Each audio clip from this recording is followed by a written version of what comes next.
Hey guys and welcome! As you've seen by the title of the video, today we are reviving the Mailbox series. The video series where you guys ask me questions about Battlefield related things or maybe even gaming related things, and I'm trying to give you my best answer on those. If you want me to feature your questions in the next episode, all you have to do is write them down in the comment section under this video. So without any more talking, let's get into today's questions. The first one comes from Joris and he asks, what kind of maps would you like to see in Battlefield 5? Battlefield 1 style maps, Battlefield 3, Battlefield 4 styled, or more old school? And more infantry or vehicle based? It's actually a very tough question to answer before we see the final game and how DICE actually balanced out vehicles and infantry. Because here is the thing. If vehicles implemented to the game, that means planes and everything that drives, including tanks, light armored vehicles and all of the other things that they will include, are properly balanced against infantry, and they actually take quite a lot of skill to master and to use effectively, then I'm all fine with DICE putting in a lot of vehicles into the game. And by a lot I mean a reasonable amount, like 2 tanks per team on a big conquest map. Because then the driver actually needs some skill to take you out. We all know that's totally not the case in Battlefield 1, especially while talking about planes. If I were to choose certain map style design, I'll probably go with Battlefield 3 though, because those maps were somewhat balanced between having enough cover and enough open field to actually allow for some decent gameplay.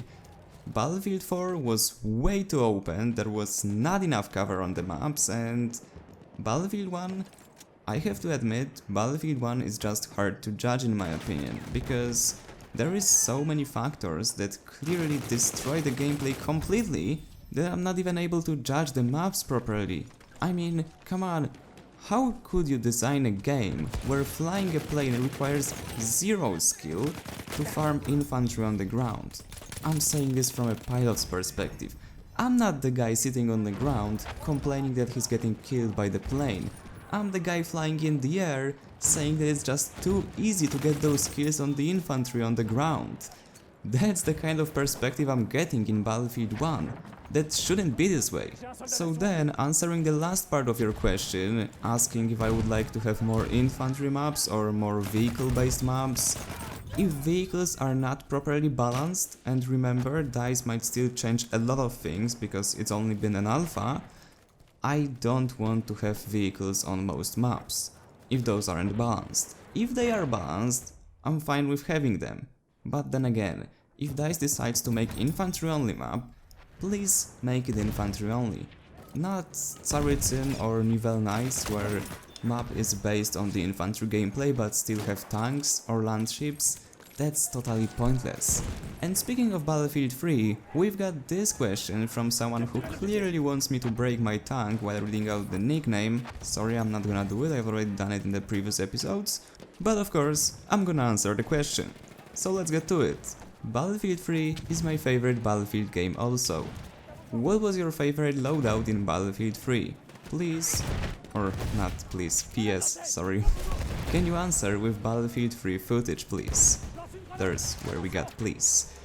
Of course, Battlefield 3, there you go. And answering the question about favorite loadout, well, I've actually had 2.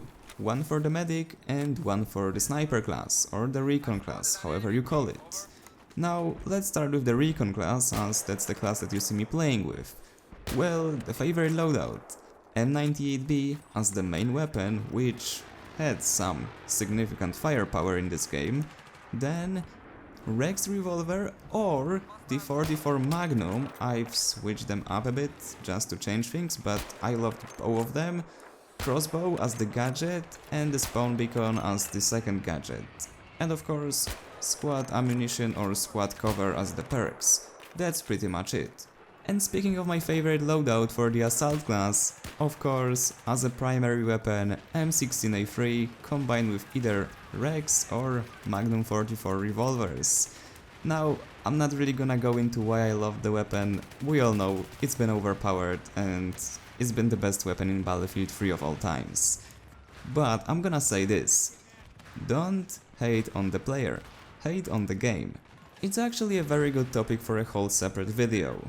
Because here is the thing. Players will not use worse weapons if they can pick the best one. Why would they? And of course, I know some of you might call out them noobs and even worse, but majority of players want to compete in an online game.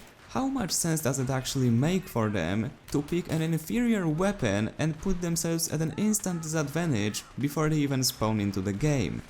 I'm completely serious right now. Same way Messi's not playing football in sandals, same way if you want to race with someone on a straight road, not some off-road through the forest or anywhere else, you're gonna pick a Ferrari over some 40-year-old Mercedes. Because that's just the better option. Why not go with it? And that's exactly the same scenario with the M16A3 in Battlefield 3. Blame developers who cannot balance the game properly, not players. And speaking of balance, can you guys see how all of those questions are connected in this video somehow? We got the question from Hibu about Battlefield 5 this time. What are your thoughts on the archetypes coming to Battlefield 5? Personally, I think that they restrict the freedom of the player by restricting the choice of weapons. The class system already has this effect, but this extended even further. I like the class system, but I feel the archetypes narrow your playstyle by even further removing the freedom of customization. That's a really long question, but I get your point. Although, I'll say this. I feel like DICE is trying to get some sort of a Rainbow Six Siege approach into Battlefield 5 and how they want to design archetypes. However, I'm not gonna judge it before I actually get to play the game with archetypes implemented into it. The worst thing they could have possibly done, and they have done it, is giving us alpha to test it out. And even though I know that alpha is supposed to test out how the game functions on different PCs and generally the performance of servers, not really what the players like in the game and what they don't, that's not really point of the alpha, but still, if they release the alpha, it should be in the point where it actually can somewhat represent what the game is about. And with archetypes, those weren't available. I mean, we had the basic archetype, but if we have a basic archetype, how can we get the idea of how the game will function if there is like 30 of those in the end per class? Of course, I'm not saying give us 30, but give us at least 3, so that we can compare. Not sure if you guys remember, but the additional perks that were supposed to come with each archetype were labeled as coming soon, and we didn't even see what those perks are about in the alpha. So finally getting to the answer, I personally think that archetypes are an interesting way of balancing out the game and every single class in the game, especially with restricting them from not using the best weapon with, for example, the best gadget or making certain combination too powerful. I think it's an interesting way of balancing, but I don't think it's great until I actually get to play the full game with full archetypes, with all of the archetypes implemented into it. And the last question for today comes from That's Meatman, and he asks, with a whole bunch of games coming out later this year, do you plan to have your channel just about Battlefield 5? I do, and there is a couple of reasons that go into it, but in short, if Battlefield 5 has a proper competitive scene, and by a competitive scene I mean everything from game design through game modes to be played competitively, and also organizers for tournaments, prizes and support from EA, I actually want to go into esports. And if I do, I won't really have time to play other games if I want to keep doing YouTube and play competitively and maybe even start streaming, which I'm also thinking about when Battlefield 5 comes out.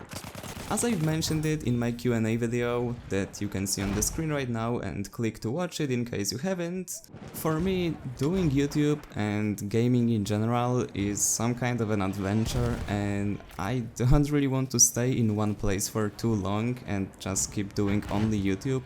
Of course, if I go competitive, I'm not gonna drop YouTube. I'm gonna keep doing it on daily basis, nothing's gonna change. But I just want to go into new things and try more stuff. I really don't want to look back at my life in a couple of years when I'm 20 something and see that all I did for the past couple of years was just sitting in front of the computer doing YouTube, because as much as it's a fun thing to do and definitely something way more fun to actually turn into a full-time income, still, there is so much more to do than just sitting in front of the computer playing games all day. Anyway guys, that would be it for this video. If you have any questions for the next episode, make sure to leave them down in the comments.